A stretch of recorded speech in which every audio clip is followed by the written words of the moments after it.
Hello friends, मैं आपके पास video का अगला पार्ट लेके आ गई हूँ। अब हम करते हैं क्वेश्चन अपने शुरू। ये प्रीवियस के क्वेश्चंस हैं। Who said the following? Empowerment is a process of awareness and capacity building leading to greater participation and greater decision making power and control and to transformative action. जब भी question करते हैं आप एक paper को carefully study कीजिए। आप देखिए उसमें से कुछ क्वेश्चन ऐसे होते हैं जो आपको सिर्फ लर्न करने हैं। ये वैसे ही क्वेश्चन है, इसमें आपको कुछ नहीं करना, आपको लर्न ही करना है। इसका आंसर है second, Archana Sharma. Next, the protagonist of reformist movement on women issues in India were. कौन थे ये? आपको सब पता है, सबको पता है कि ये ईश्वर चंद्र विद्यासागर और राजा मोहन राय थे हमारे। नेक्स्ट, अब ये मैच है आपको सीडा के आर्टिकल के साथ उनके इश्यूज़ को मैच करना है। और ये मैंने आपको पहले भी इसकी मैंने अलग से पूरी डिटेल में वीडियो दे रखी है आपके लिए। तो आप इन आर्टिकल्स को याद करने के लिए आप उस वीडियो को डिटेल में देखिए। यहाँ पे मैं आपको इस क्वेश्चन का आंसर बता देती हूँ। इस क्वेश्चन का आंसर है थर्ड,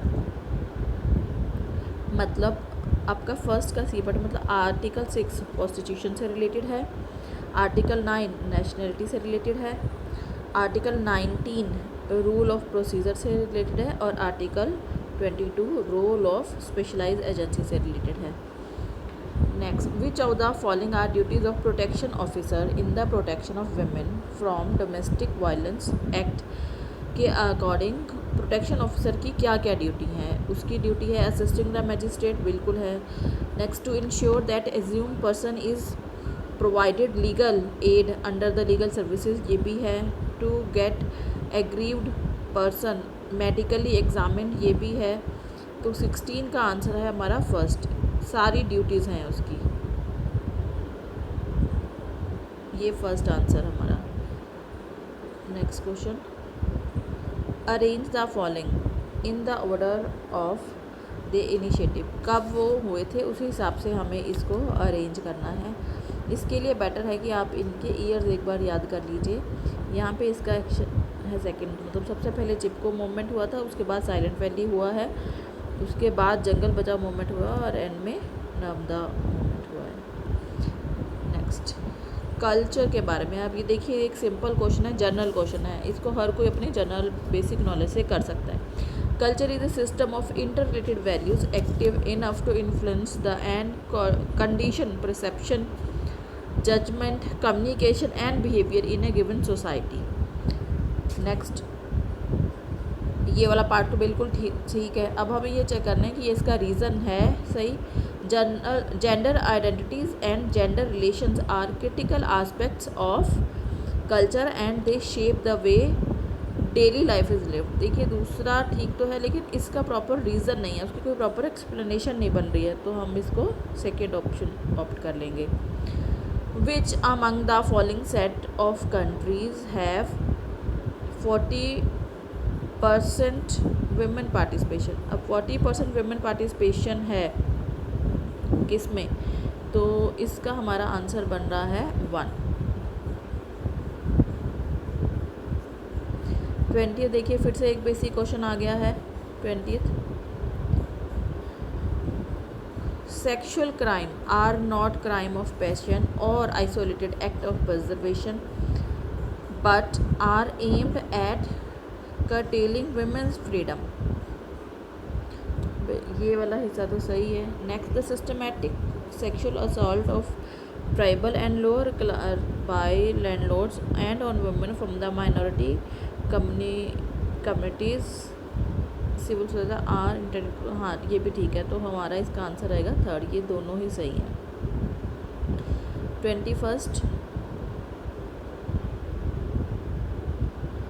21st है हमारा। 21st क्वेश्चन कराने से पहले मैं आपको बताती हूँ, ये जो कुछ इंडेक्स हैं हमारे वो हमेशा एग्ज़ाम में ज़रूर आते हैं। 4-5 इंडेक्स हैं, इसको मैं आपको एक अलग से वीडियो मैंने बनाई है इस इंडेक्स की, इन इंडेक्स की अलग से वीडियोज़ हैं, आप उनको जाके देखिए। ये इंडेक्स क्या हैं, कैसे कैलकुलेट होते हैं, इनके सब इंडेक्स क्या हैं। अब यहाँ पे ग्लोबल जेंडर गैप इंडेक्स की बात हुई है और उसके सब index education educational attainment, educational attainment को कैलकुलेट करने के लिए हम क्या काउंट करते हैं, इसमें हमें ये बताना है। देखिए रेशो हो गई, रेशो ऑफ फीमेल लिटरेसी तो रहेगी, ratio of female net primary enrolment भी ठीक है, ratio of female net secondary enrolment rate ठीक है, ratio of female net tertiary नहीं, ये वाला सही नहीं लग रहा, तो मुझे फर्स्ट 3 के अकॉर्डिंग ये 4th आंसर हमारा बन जाएगा इसमें। विच of the following post modernist said feminine writing is not merely a new style of writing, it is very possibility of change of social and culture standards। अब ये हमें किसने कहा था, अब देखिए ये किसने कहा था, कोई बुक का ऑथर है, ये सब वही चीज़ें हैं जो आपको खुद से लर्न करनी है, तो इसका आंसर है 3rd। नेक्स्ट अब फिर आपका नॉलेज बेस्ड क्वेश्चन आ गया ये, gender has ability to effect the number of aspects related to an individual's relation to television ranging from program that were preferred। ठीक है, नेक्स्ट इसका reason the wing style differ as women prefer to use TV नहीं, इसका ये reason नहीं है, तो इसका 2 सेकेंड आंसर आएगा। नेक्स्ट क्वेश्चन, अब डोमेस्टिक वर्कर्स की डेफिनेशन में क्या कवर होता है as per sexual harassment of women at work place. अब ये जो सेक्सुअल हरासमेंट है वर्क प्लेस में, इसमें ये डोमेस्टिक वर्कर की डेफिनेशन में क्या कवर होता है ये हमें बताना है। अब देखिए इसमें है कि women employed to do household work करने के लिए है, तो वो ठीक है, वो डोमेस्टिक है। Women who are employed through an agency, चाहे वो एजेंसी से एम्प्लॉयड हो, चाहे जैसे भी हो, चाहे फुल टाइम है चाहे पार्ट टाइम है, वो डोमेस्टिक वर्कर है। But women who are from the family of employer, ये डोमेस्टिक वर्कर कैटेगरी में नहीं आएगा, तो हमारा आंसर हो गया सेकेंड 1 2 3 ये second. Which article and clause of CEDAW, देखिए ये फिर से सीडा पे क्वेश्चन आ गया, एक सीडा का क्वेश्चन अभी आके चुका है आर्टिकल्स का, अब ये सीडा का एक क्वेश्चन और आ गया आर्टिकल्स का, ये आपको लर्न ही करने हैं सारे आर्टिकल, तो मैं यहाँ पे इसका आंसर बता देती हूँ। ये अब आपके पास बुक्स दी हुई हैं, आपको उनको ऑथर से मैच करना है। इस तरह के क्वेश्चन भी आपके सिर्फ लर्न करने वाले क्वेश्चन हैं, आप इन्हें लर्न ही करेंगे। तो इसमें हमारी ये बुक्स लिखी हुई हैं और हमें बताना है कि ये कौन से ऑथर ने लिखी हैं। तो देखिए बीना अग्रवाल ने बुक लिखी है a field of its own, और बनर्जी निर्मला ने बुक लिखी है कलकत्ता वर्कर्स के ऊपर, और पद्मिनी ने लिखी हुई है ये बुक, और इंदिरा हीरावे की है बुक ये, तो ये हुआ इसका आंसर। अब 28th क्वेश्चन में ये एक्ट हैं और हमें इसको ऑर्डर में लगाना है ईयर वाइज कि कब कौन सा एक्ट पास हुआ। इसके लिए भी मैंने अपनी सारे लॉ एक्ट्स की एक अलग से वीडियो दी है, आप उस वीडियो को जाके पहले ज़रूर देखिए। लॉ एक्ट उसमें सारे एक्ट हैं, इस एग्ज़ाम में जितने भी एक्ट आते हैं इस हमारे इस वुमेन स्टडी टॉपिक से रिलेटेड, मैंने उनकी सबकी एक कंपाइल्ड अलग वीडियो बना दी है।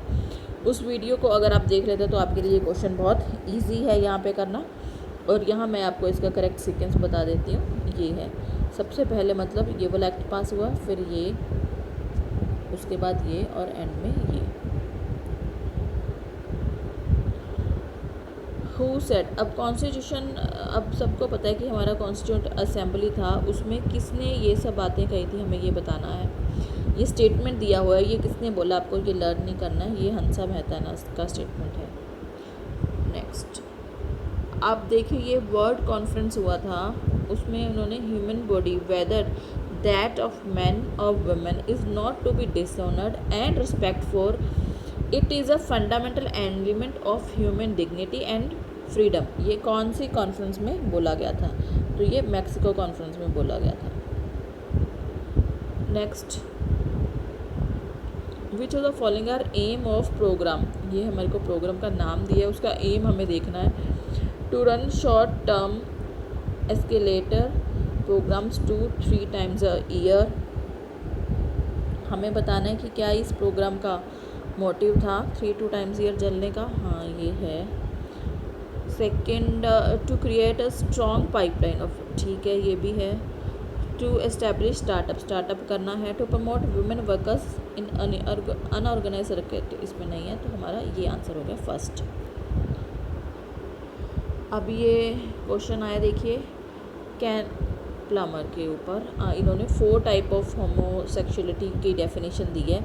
तो ये डेफिनेशन के बेस्ड क्वेश्चन है। उन्होंने पूछा है कि which one refers to setting where man engage in same sex activity only as a substituted for heterosexual behaviour, तो इसमें आएगा हमारा थर्ड सिचुएटेड। सिक्स्थ भी हमारे पास डेफिनेशन बेस्ड क्वेश्चन है। हमें टाइम यूज़ सर्वे टेक्निक के बारे में पूछा गया है। आप इसके बारे में एक बार डिटेल में जाके नेट पे ज़रूर पढ़िए, टाइम यूज़ सर्वे टेक्निक क्या है। तो उसके अकॉर्डिंग हमारा, उस डेफिनेशन के अकॉर्डिंग, क्या ये कॉम्प्रिहेंसिव इंफॉर्मेशन है on how individual spend their time on a day and weekly basis, बिल्कुल। It wills a detail of individuals daily life with a combination of specificity and comprehensiveness, ये भी ठीक है। It has socio culture, नहीं socio culture biases में नहीं है। It provides information about all 24 hours, no activity is likely to be missed, तो इसमें हमारा हो गया फर्स्ट, सेकंड, थर्ड नहीं है, फोर्थ, तो ये आंसर हुआ हमारा। अब हमें डिसीज़ दी हैं और उनकी डेफिशिएंसी बेसिक है। आपको पता है एनीमिया आयरन की डेफिशिएंसी से होता है, ऑस्टियोपोरोसिस कैल्शियम की डेफिशिएंसी से है, गॉइटर आयोडीन की डेफिशिएंसी से है, और ये इस, तो इसके अकॉर्डिंग देखिए हमारा फर्स्ट का डी, देन सी, ये आंसर बना हमारा। अभी यूनियन मिनिस्टर कौन था, आपको ये बताना है। इस टाइम में यूनियन मिनिस्टर कौन था 39, तो ये हमारा कृष्णा राज इसका आंसर है। 40th क्वेश्चन देखिए, ये एक अच्छी स्कीम है। आपको मैंने बताया है कि आपको कैसे नेट पे जाके सारे जो स्कीम्स है for child and women development वो आपको स्टडी करनी है। तो this is one of that scheme. This scheme is integrated child development scheme. इस स्कीम के अंदर कौन सी फैसिलिटीज़ हैं, देखिए बच्चे को न्यूट्रिशन देने के लिए प्रेग्नेंट वुमेन को और लैक्टिक मदर को है। Non formal and adult education इसमें बिल्कुल नहीं दी जाएगी। हेल्थ एजुकेशन दी जाएगी और रेफरल सर्विसेज दी जाएंगे। तो हमारा आंसर इसके अकॉर्डिंग हो गया ये। चलिए हमारे 40 तक क्वेश्चन हो चुके हैं। मैं ये वीडियो यहाँ पे यहीं कंप्लीट करती हूँ। इस वीडियो का नेक्स्ट पार्ट लेके हम जल्दी आएंगे। Okay bye.